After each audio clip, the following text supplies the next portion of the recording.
at the 12th Annual NFL Honors presented by Invisalign. You can catch all the hardware listed here going home starting at 9 p.m. Eastern on NBC and NFL Network, streamed live on Peacock. Let's start off by talking about some of these awards. Matthew, let's start off with Offensive Rookie of the Year and Defensive Rookie of the Year. Now, Defensive Rookie of the Year, I don't want to spoil the suspense on this one, but Sauce Gardner is going to win this award. Aiden Hutchinson and Tariq Woolen, they are also nominated, but the fact that Sauce Gardner was first-team All-Pro suggests he is going to win. Don't think there's much suspense in No, D-Roy. And you've been saying bet this throughout the year, so no suspense in Sauce Gardner. Offensive Rookie of the Year is an interesting one, right? Because by a pure numbers standpoint, Garrett Wilson or Kenneth Walker should be the guy. Yeah, probably. I just don't know how you go against Brock Purdy when he goes 6-0 in the regular season. Yeah, I think there are just too many people who are going to say basically that, he only played 6 games. I think he only started 5 games, and that's just going to be a deal breaker. The fact that, just these other guys, Garrett Wilson played every game. Kenneth Walker didn't play every game, but he played the vast majority of the season. I think that Brock Purdy should win. I think he deserves to win. I think that 6 games of elite quarterback play is more valuable, but my best guess on this one would be that ultimately Garrett Wilson wins. Seems like he's got the majority of support, but I think Kenneth Walker is the one who could potentially surprise. Let's jump to OPOY and DPOY, Offensive Player of the Year and Defensive Player of the Year. Now, Defensive Player of the Year, Matthew, I think this is Nick Bosa's award. It's got to be. Yeah. It's got to be. Look, if Micah Parsons wins, no one's going to sit there and bat an eye and go like, what? That guy? But yeah, I think it's got to be Nick Bosa. Yes, Nick Bosa. When you look at the All-Pro voting, the fact that he led the league in sacks on the best defense in the NFL. He closed the season. You couldn't even bet on him by week 18 because he was such a lock. Offensive Player of the Year, maybe a little bit more suspense, but again, I think this is Justin Jefferson's award. Yeah, you know what? If Jalen Hurts hadn't missed those 2 games, I don't know. It's rare that it doesn't go to a quarterback, right?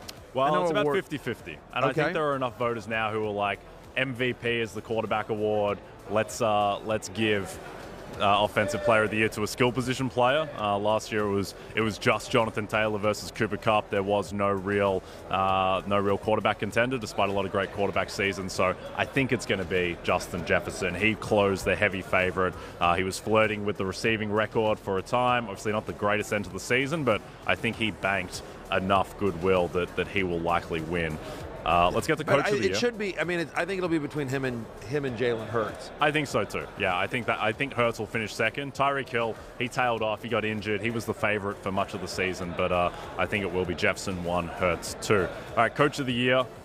This is the one that's most wide open, I think. So those were the 5 that were announced initially. Shortlist has since been trimmed to Brian Dable, Doug Peterson, and Kyle Shanahan. We're a Kyle Shanahan show. Right. I'm sure our previous guest, Deebo Samuel, would agree. But what's crazy is that Pete Carroll isn't even on this list. Pete Carroll, and I'm not even a big Pete Carroll fan, as you know, but Pete Carroll should be on this list. I agree. Pete Carroll should be on that list. So it's crazy to me that he's not, and there's, I think, a little bit of revisionist history around the Giants, whose win total preseason was actually 7. Right. And people are thinking that it's like, their win total was 4.5, and they were going to be competing with the Texans for the number 1 pick. No, the Giants had, they're not the most talented team out there, but they had enough that their win total was 7. They go 2 wins and the tie over the win total. But yeah, I think Pete Carroll, who exceeded his preseason win total by more than Dable, he should have gotten more love. I think it'll come down to Dable and Shanahan. I still think ultimately Shanahan wins just because the new voting system is you get to put 3 names on the ballot. I think Shanahan's going to be on pretty much every ballot, whereas some people are going to be like, well, Brian Dable only won 9 games. He finished 3rd in his division. Is that really a top 3 coach of the year? So I think Shanahan ultimately wins, but could certainly be Brian Dable. It could be, but it should be Kyle Shanahan. Like this, right, I agree with you. It's revisionist history going on, and like Kyle Shanahan went 6-0 with Brock Purdy, with Mr. Not just a rookie quarterback, not just a third-string quarterback, literally the last guy picked in the NFL draft. And again, Nick Sirianni, another Coach of the Year finalist, went 0-2 with his backup quarterback, Gardner Minshew, who has started games in the NFL. Yeah, exactly. he got to the NFC Championship game with Brock Purdy, and if Brock Purdy doesn't get hurt, who knows how that game turns out. Yeah, and the other thing there, too, is that people don't realize that Kyle Shanahan actually exceeded his win total preseason by more than Brian Daboll exceeded his. The Niners, their win total was 9.5 to 10 wins. They go 13-4, and oh, by the way, do it with, the last pick in the draft as a rookie, the third different starting quarterback for that team. So I think Shanahan deserves to win. I think it's close to a coin flip with him and Daboll. A lot of support for Brian. New York media does a lot for you in these awards, Matthew. That's actually correct. Like, live by the sword, die by the sword. Like, New York media is really tough, but if you win, they love you. Yeah, exactly. They can pull you up. Let's talk about MVP.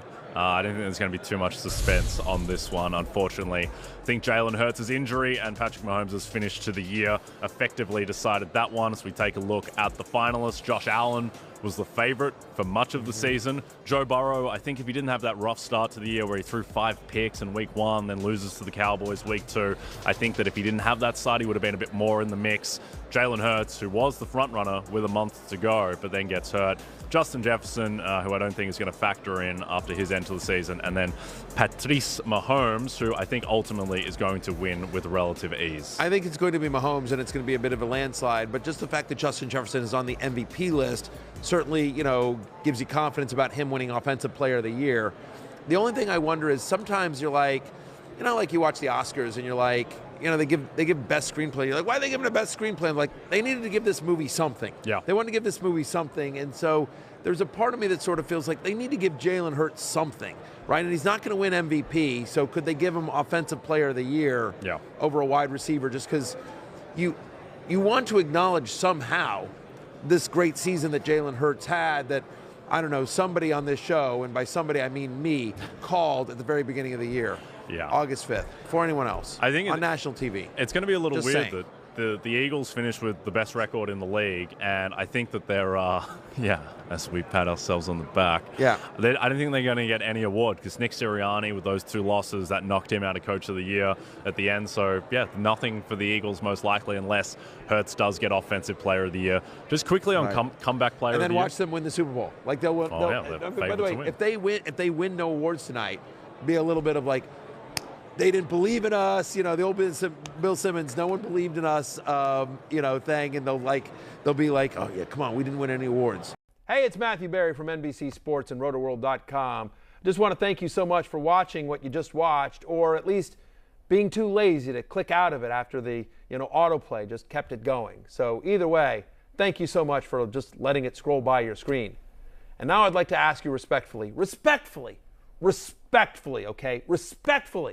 please subscribe to the NFL on NBC YouTube channel for the latest NFL news, fantasy headlines from RotoWorld, and betting analysis from NBC Sports Edge.